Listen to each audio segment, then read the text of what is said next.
El Príncipe, por Nicolás Maquiavelo. Quiero hacer un paréntesis antes de comenzar a resumir el libro, que no comparto el estilo de gobernar que aconseja Maquiavelo, pero es importante saber que lo que él intentaba con este libro es desnudar la naturaleza humana.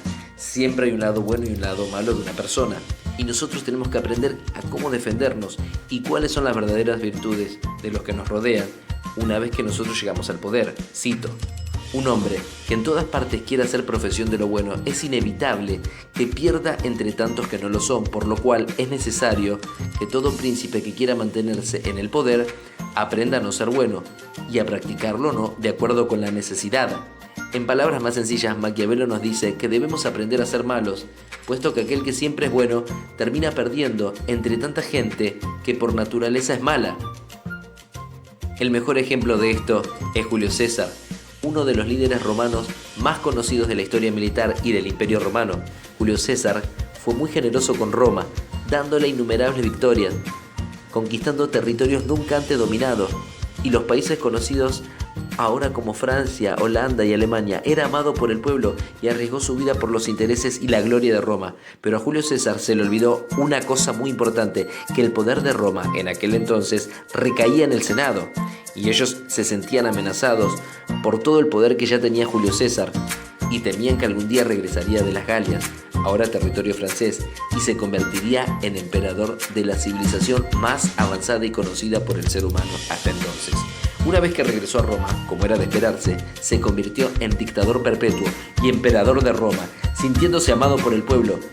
Un día se dirigió al Senado sin guardia, la cual fue la oportunidad perfecta para que los que conspiraban en su contra le pusieran una trampa, y una vez que llegó al recinto senatorial, Bruto y Casio lo acribillaron con 23 apuñaladas, y Julio César cayó muerto.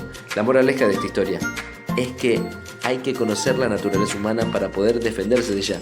Julio César bajó la guardia por creerse amado y respetado por el pueblo, lo cual fue utilizado por sus enemigos y le costó la vida.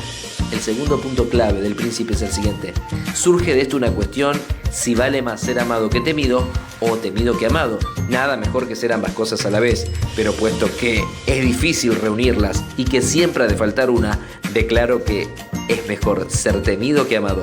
La razón que Maquiavelo da en este punto es que los hombres tienen miedo de ofender a alguien que los ama que a alguien al que le tienen miedo, porque el amor es un vínculo de gratitud que los une por naturaleza y lo rompen cada vez que pueden beneficiarse, pero el temor es el miedo al castigo y no se pierde nunca. Singapur es un muy buen ejemplo de cómo un pueblo le puede temer a un gobierno y a sus leyes, y como resultado tener uno de los niveles más bajos de criminalidad del mundo, donde existen castigos y multas severas por cosas tan burdas como no bajar la palanca del baño para utilizarlo, tirar la basura, cruzar la calle en cualquier lugar o la posesión de pornografía. En una ocasión una mujer fue a visitar Singapur con motivos turísticos, y cuando llegó a la aduana para revisar el pasaporte, el oficial de aduana le pregunta que si estaba teniendo un chicle en la boca, y sí, tenía un chicle. Para su suerte, solo le hizo tirar el chicle en la basura, pero si esto hubiese pasado dentro del país, habría sido castigada con una multa y una sentencia de hasta 1 año de cárcel, por algo que no se necesita, por supuesto, tener leyes para que los ciudadanos vivan con temor, puesto que hay países como Suiza, donde estas infracciones tontas no son catalogadas como crímenes y a la vez es el país con menos criminalidad del mundo. Esto nos lleva al tercer punto más importante, que dice: los príncipes deben embarcarse en grandes proyectos y hazañas para aumentar su popularidad y reputación. El motivo de estas hazañas es mantener un constante estupor en los súbditos y mantenerlos ocupados con el éxito de tus aventuras. De esta manera no le das tiempo a los hombres de preparar alguna acción en tu contra. Y de aquí una frase muy acuñada, y que todavía es acuñada cuando se describe la manipulación de la gente: al pueblo, pan y circo. En estos días no hay peleas a muertes entre gladiadores como sí lo hacían en el Coliseo Romano, pero existen infinidad de deportes, y muchos de ellos muy buenos, como el Mundial de Fútbol. Muchos de estos eventos deportivos son utilizados por los gobernantes para pasar leyes antipopulares y subir los impuestos, por ejemplo, mientras la gente está ocupada viendo la selección en el Mundial. Los gobernantes saben que mientras el pueblo está entretenido, ellos pueden crear leyes tras bambalinas que los benefician a ellos y que a la vez afecten a la sociedad. Esto nos lleva al punto final de este resumen animado que dice: el príncipe deberá escoger buenos consejeros y evitar a los aduladores. Este es uno de los pocos consejos que describe en los que tal vez podemos estar de acuerdo, que todo líder inteligente debe rodearse de gente inteligente para rodear el mundo. Siempre debes estar rodeado con gente más inteligente que vos, porque los más grandes gobernantes, gobernadores y emprendedores han tenido un equipo que los ayuda siempre.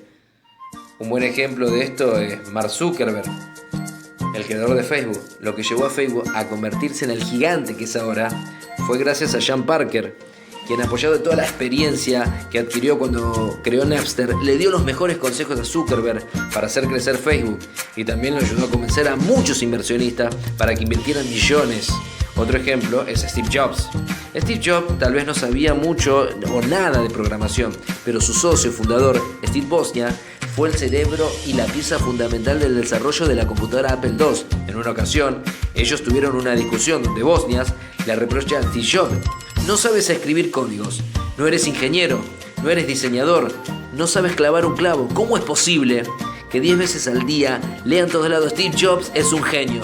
¿Qué es lo que sabes hacer? Y Steve Jobs le contesta: yo soy el director de la orquesta y tú eres un músico. Para Historia del Pensamiento Político 1, Juan Seguí, Miguel Soto y David Mulero.